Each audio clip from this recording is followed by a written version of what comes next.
નમસ્કાર ખેડૂત મિત્રો, મોબા ઓટો સ્ટેરિંગ માસ 2000 અને માસ 3000માં તમે નવા ખેતરમાં આવ્યા હોય તો કઈ રીતના પ્રોસેસ કરવી, ક્યાંથી શરૂઆત કરવી. માનો કે તમે જૂના ખેતરમાં હલાવ્યું છે તો તમારી લીટીઓ હશે અને અહીંયા તમારે એકર હાલેલા બતાવશે. તો પહેલાં જે એબિલિટી જૂના ખેતરની હશે એ તમારે ડીએક્ટિવ કરવા માટે 3જા નંબરનું ઓપ્શન ઉપર દબાવવાનું રહે. હવે અહીં માર્ગદર્શનો લખેલું છે એને નિષ્ક્રિય કરવાનું રહે. પછી કાર્યોમાં જવાનું.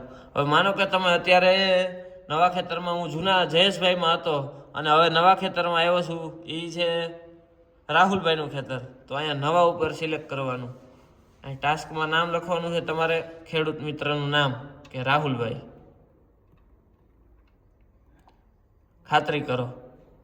હવે જે અહીંયા રાહુલભાઈ સિલેક્ટ થઈ ગયું છે, હવે તમે જે કાંઈ હલાવશો એ અહીં 0-0 એકર થઈ ગયા છે. હવે તમે જે કાંઈ એબિલિટી લઈ અને તમે હલાવશો એ રાહુલભાઈના ખેતરમાં ઇમ્પ્લિમેન્ટમાં જારીમાં સેવ થશે.